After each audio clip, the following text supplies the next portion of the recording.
Hey everyone, welcome back to another video. I closed on another house this morning and want to show you a look inside, outside, and around it. So here she is, 2-story, 2-bedroom, good sized yard with parking for 2 cars. And that house over there should look familiar. That's the farmhouse that I'll be fixing up. So I got one on the same street. And going to be doing a renovation, getting it ready for to be a rental. So add another rental house, always good. So this house was a house that was going to go into foreclosure, and I bought it before that. I was just aware of it. I've tried to buy this house from this fellow before, didn't end up happening. A year later, made it happen. There's kind of a long story to it.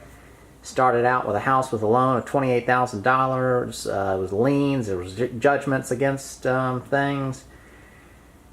All kinds of stuff piling up. It equaled probably about $35-some thousand. Then you have closing on top of that. Long story short, bought this house for $8,500. So $8,500 plus about $1,000 in closing.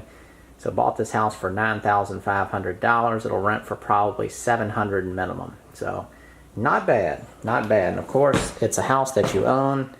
It's another asset that has a a value that will appreciate. And of course, I'll be doing at first a light renovation, getting it ready to rent, and then I'll be doing probably a more thorough renovation down the road. Here we are in the living room. Okay size living room. I think this house is about 1,000 square feet total. This is where you go into the basement. We'll go down there in a minute. Dining room. So it's got big windows. These are old style windows that have the window weights. And then here's the kitchen. It's really nasty in here.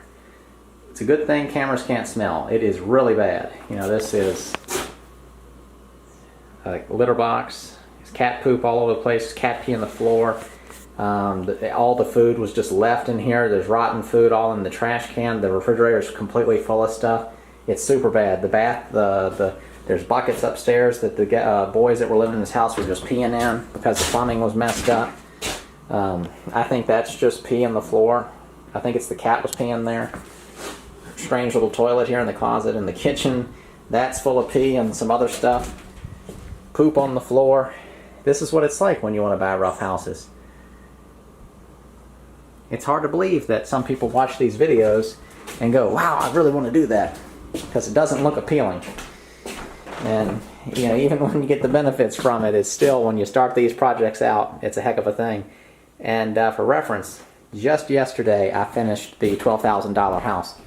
So imagine working on that house that long, and then you just got another one right off the bat to do.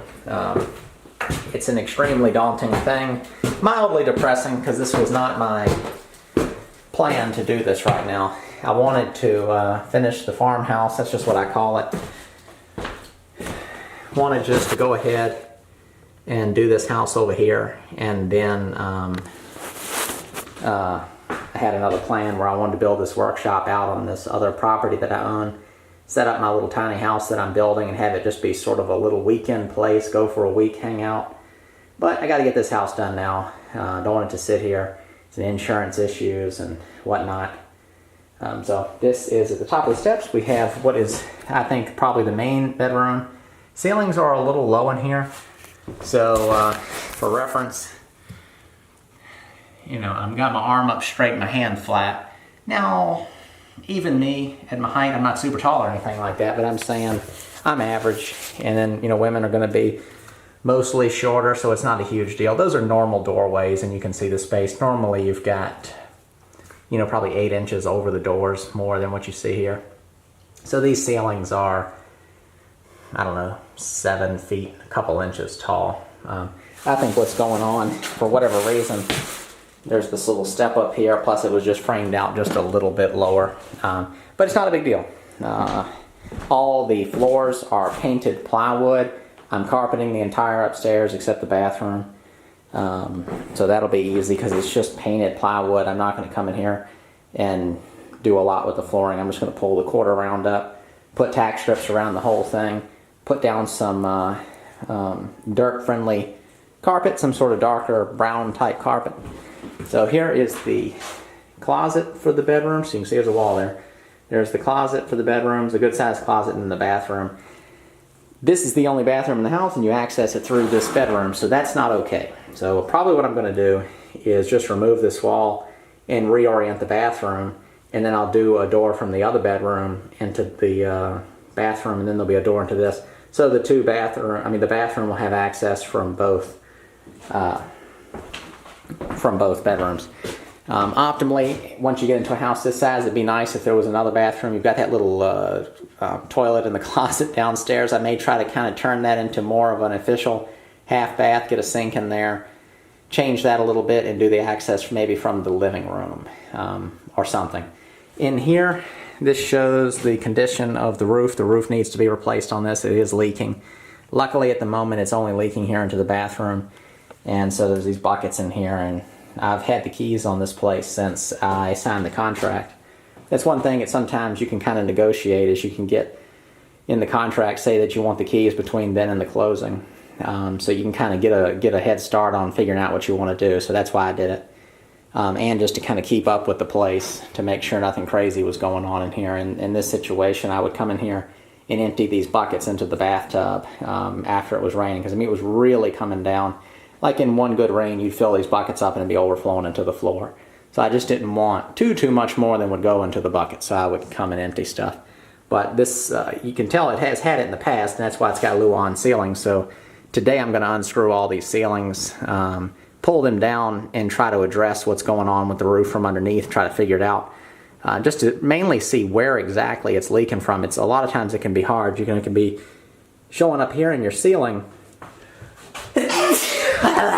but the leak could be coming from somewhere way up here, running down a joist and then dripping off down there. So I mean, stuff like that happens with roofs. It can be very tricky to track it down.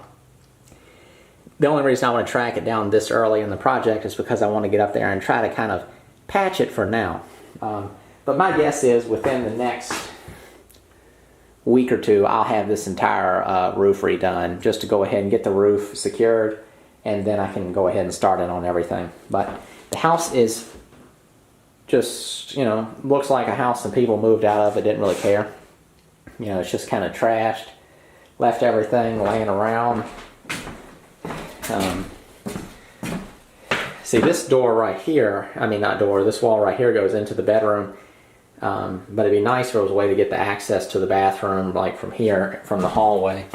Then at least when you have people here, they wouldn't have to go through your room. But probably what I'm going to do is have another door somewhere in here. I can't come through right there because that is where I could change this, but this is, the ductwork goes up into the attic from here and is distributed through all of the registers. So this is the coolest room of the two. Ceilings are nice.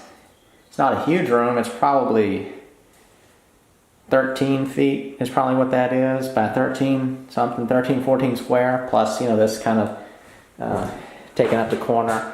And then it has a small closet, and then the windows are front facing, and that window faces the side out where my truck was. So that is the upstairs. So not too bad.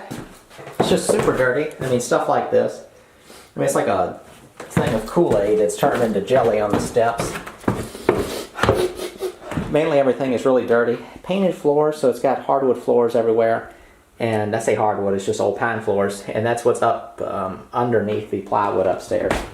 So if I was to ever fully renovate it, I would pull all the plywood upstairs and then have all the floors sanded and refinished. And they at one time did have the floors sanded and refinished, and he said they do look nice.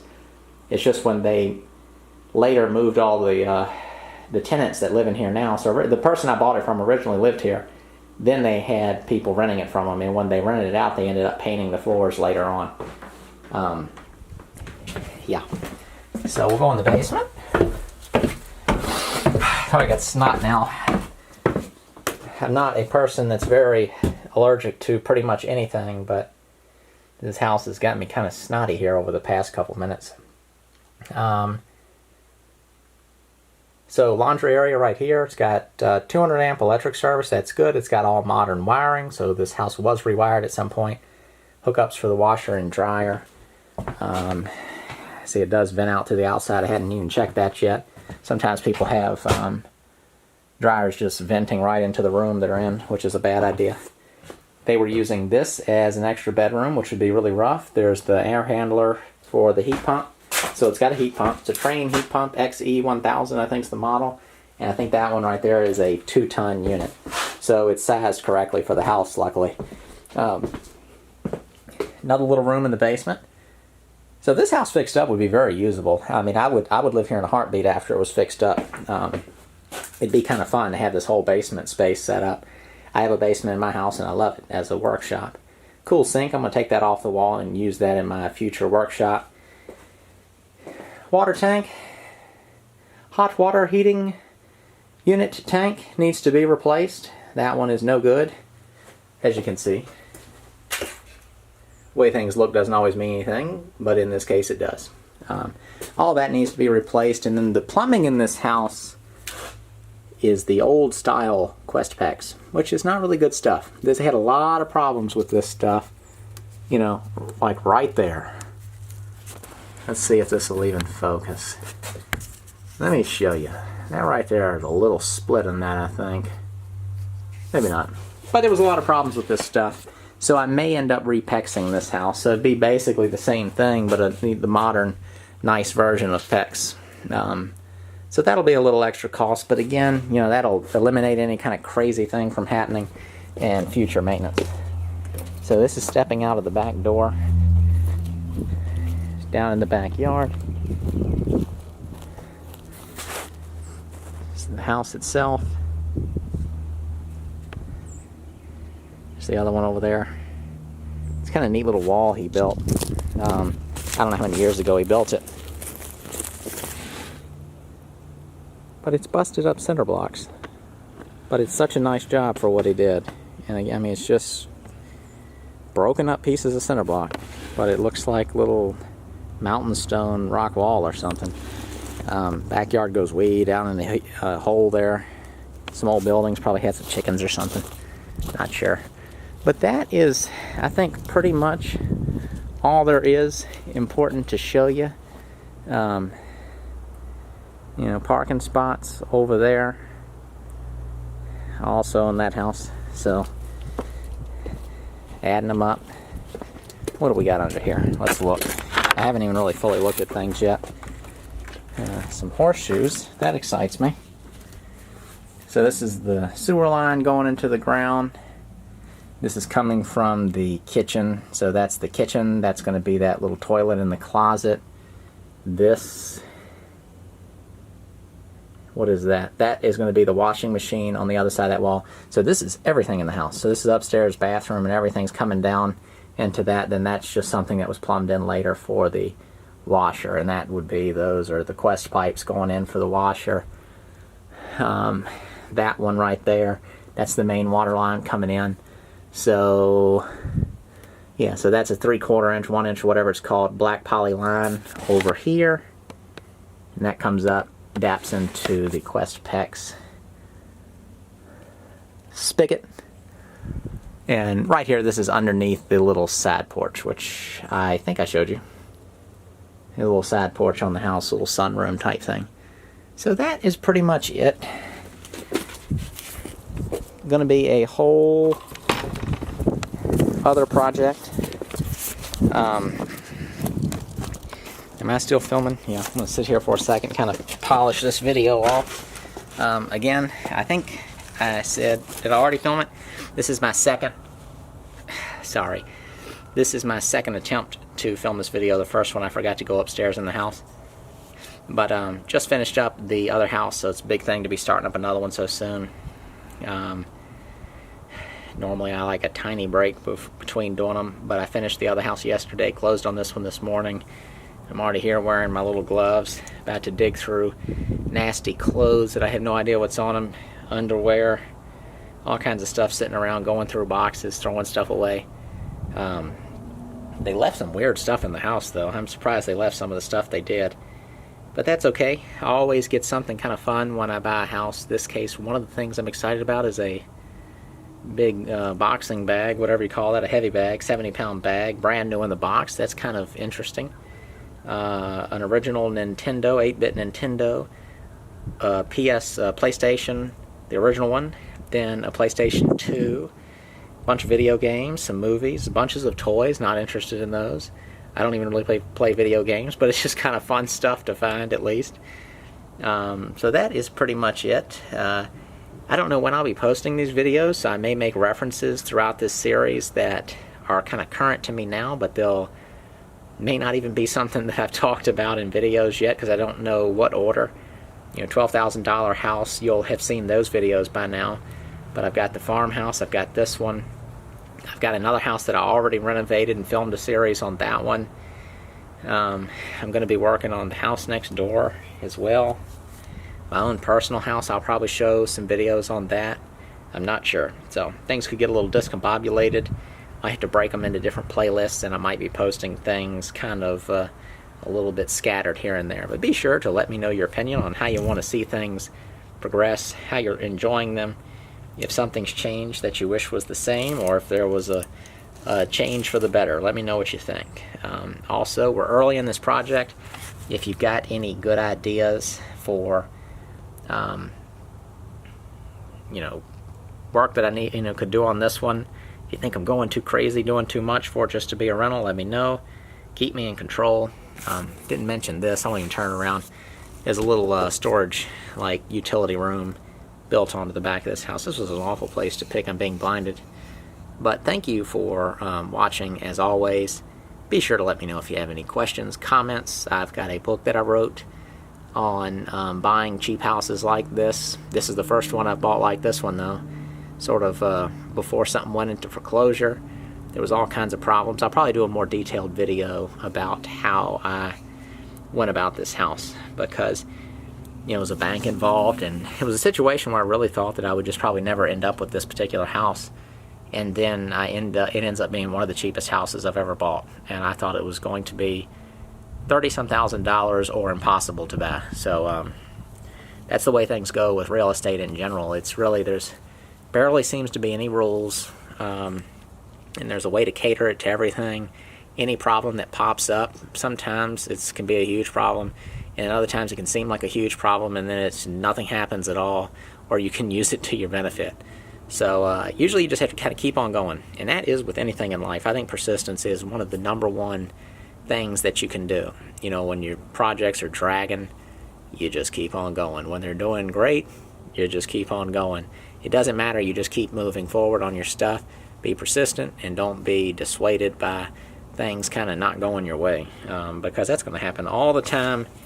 And if you get strong, I think mentally tough in one area, it's going to spread to other areas. So kind of apply it to everything, and you'll benefit when you're doing stuff like this and other things. All right, that's enough of a sermon.